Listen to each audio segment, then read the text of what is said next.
ओम शांति। आज हर कोई अपने परिवार में खुशियां लाना चाहता है, सकारात्मक माहौल लाना चाहता है।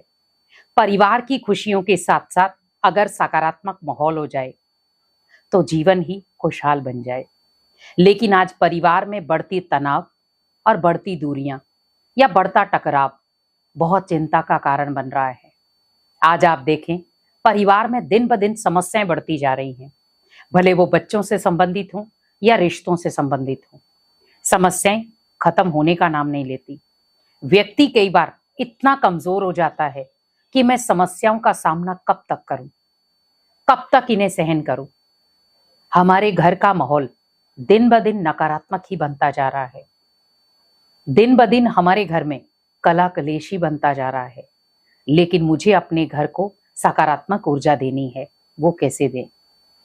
क्योंकि हर व्यक्ति अपने घर में एक सकारात्मक ऊर्जा लाना चाहता है, अपने घर को पॉजिटिव वाइब्रेशन देना चाहता है। कोई नहीं चाहता कि मैं अपने घर में कला कलेश का माहौल रखूं, घर में नकारात्मक माहौल लाऊं। लेकिन कई बार होता क्या है कि हम अपने घर में सकारात्मक माहौल बनाते बनाते कई बार वो नकारात्मकता का शिकार हो जाता है, क्योंकि हमारे ही संकल्प हमारे घर में नकारात्मकता और सकारात्मकता ला सकते हैं। अगर हमारे नेगेटिव थॉट होंगे अपने घर के प्रति, तो हमारे घर का माहौल बिगड़ा हुआ होगा। और अगर हमारे थॉट पॉजिटिव होंगे तो मेरे घर का माहौल सकारात्मक होगा। तो मुझे क्या लाना है? सकारात्मकता। क्योंकि जब आप अपने घर में सकारात्मकता लाएंगे, उसके लिए मेहनत भी आपको करनी है। हम ये नहीं कहेंगे कि हर व्यक्ति घर में सकारात्मक होगा, कुछ नकारात्मक भी होंगे। लेकिन आपको अगरबत्ती के समान बनना है कि वो जले भी लेकिन खुशबू के साथ। वैसे मुझे भी हर व्यक्ति की बातें सहन करनी है, लेकिन अपने घर को सकारात्मक ऊर्जा भी देनी है। लेकिन कैसे दें?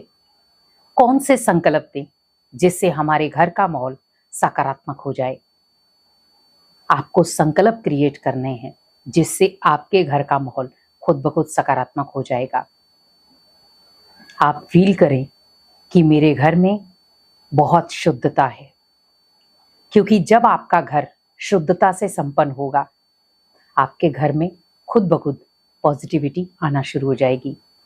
क्योंकि जहाँ शुद्धता होती है वहाँ देवी देवताओं का, भगवान का वास होता है। और आपने कई बार देखा होगा, शुद्धता के आधार पर ही बहुत सारी चीजें हमारे पास आती हैं जो अच्छी होती हैं। लेकिन जब हमारा घर अशुद्ध होता है, हमारे घर में कोई आना नहीं चाहता। आज आप देखें, जिस घर में डेली कला कलेश होता है, आपके घर में कोई रिश्तेदार भी आना पसंद नहीं करेगा। लेकिन जिस घर में खुशियां ही खुशियां हैं, उसमें हर कोई आने की कोशिश करेगा। वैसे ही सोचें कि मुझे संकल्प लेना है कि मेरा घर बहुत शुद्ध है। तो शुद्ध मीन्स जो घर शुद्ध होगा वहां पर भगवान का और देवताओं का वास खुद ब खुद होगा। तो घर में सकारात्मकता इसीलिए आ जाएगी। मेरे घर के वाइब्रेशन बहुत सकारात्मक है, तो हमने अगला लिया, क्योंकि हमारे घर के वाइब्रेशन अगर सकारात्मक हैं तो उसमें आप इजीली खुशियां ला सकते हैं।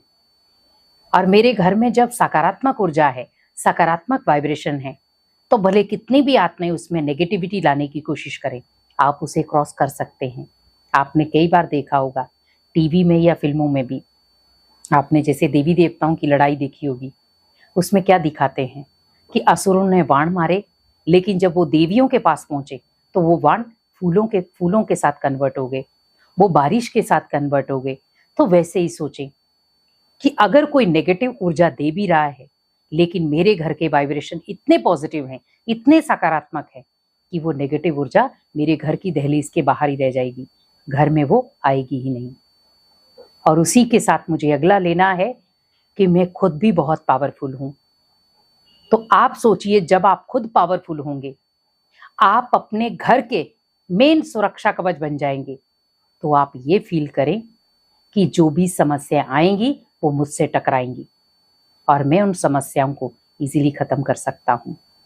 क्योंकि जब घर का मुखिया ही पावरफुल होगा, घर का मुखिया ही सकारात्मक होगा, तो आप सोचिए, दुनिया में भले नकारात्मकता कितनी भी आ जाए, उसे वो इजीली क्रॉस कर सकता है, क्योंकि उसे भगवान की ब्लेसिंग मिल जाती। जो व्यक्ति खुद सकारात्मक है, उसके इर्द गिर्द भले कितना भी नकारात्मक माहौल होगा, वो खुद ब खुद उसे सकारात्मकता में कन्वर्ट कर लेगा। और अगला हमें लेना है कि ये भगवान का घर है, मेरा नहीं। जब हम उस घर को भगवान को अर्पित कर देंगे कि ये भगवान का घर है, मेरा नहीं, मैं भगवान के घर में रह रहा हूं, तो वो घर क्या बन जाएगा? मंदिर। तो सोचिए, मंदिर के वाइब्रेशन कैसे होते हैं? सकारात्मक। हर व्यक्ति टेंशन में होता है, कहाँ जाता है? मंदिर में। तो आप सोचिए कि मेरा जो घर है, भले वो बड़ा है छोटा है, लेकिन वो घर किसका है? भगवान का है, और मैं उस घर में रहता हूँ। भगवान मेरी इस घर में रहकर पालना कर रहा है। तो आप ये फील करेंगे कि आपके घर का जो माहौल है, बिगड़ा हुआ माहौल है, नकारात्मक माहौल है, वो धीरे धीरे सकारात्मकता में परिवर्तन हो जाएगा। और सबसे लास्ट आपको लेना है, मुझे अपने पूरे घर का सुरक्षा कवच स्वयं भी बनना है और भगवान को अपना बैकबोन बनाना है। क्योंकि आपने अपने घर को 2 सुरक्षा कवच दे दिए, एक खुद की सकारात्मक ऊर्जा का, दूसरा भगवान की पावरफुल वाइब्रेशन का। कि रोज सुबह भगवान मेरे घर को क्या करता है? पावरफुल वाइब्रेशन से भरपूर करता है, और उस वाइब्रेशन में मैं खुद आत्मा भरपूर होती हूँ और अपने घर में आने वाली हर मुश्किल का सामना इजीली कर लेती हूँ। क्योंकि जब हमारे घर में कोई मुश्किल आती है, तभी नकारात्मक माहौल क्रिएट होता है। लेकिन याद रखें, मुश्किलें चंद समय के लिए हैं, चंद घड़ियों के लिए आई हैं, लेकिन मुझे उसे सकारात्मकता से हैंडल करना है, पॉजिटिविटी से हैंडल करना है। तो कोशिश करें, अपने घर में अगर सकारात्मक ऊर्जा आपको लानी है, तो अपने घर में डेली सुबह शाम मेडिटेशन करें। और जब आप सुबह शाम मेडिटेशन करेंगे, आपके घर का माहौल खुद ब खुद बदल जाएगा। तो जब आप मेडिटेशन करें, तो ये 5 थॉट जरूर लाएं। तो इससे आप अपने घर के नकारात्मक माहौल को बदलकर सकारात्मक माहौल बना सकते हैं, जिसमें स्वयं भगवान भी आएंगे और देवी देवता भी वास करेंगे। बस आपको ध्यान क्या रखना है कि ये घर मेरा नहीं है, ये भगवान का घर है, और उस भगवान के घर में हम पूरे परिवार वाले रहते हैं। तो आप सोचिए कि जब पूरा परिवार भगवान के घर में रह रहा है, तो रक्षा करने की जिम्मेवारी किसके ऊपर आ गई? भगवान के ऊपर। तो आप सबकी रक्षा स्वयं भगवान करेगा, और आपके घर में कभी भी नकारात्मक माहौल वो बनने ही नहीं देगा। अगर माहौल बिगड़ता भी है, तो आप ये कोशिश करें कि मेरे पास इतने पावरफुल थॉट हैं, इतने पावरफुल संकल्प हैं कि मैं बिगड़े हुए माहौल को भी सुधार सकता हूँ। तो इसीलिए कोशिश आपको यही करनी है कि मुझे अपने घर को सकारात्मक ऊर्जा देनी है, वो भी मेडिटेशन के साथ। ओम शांति।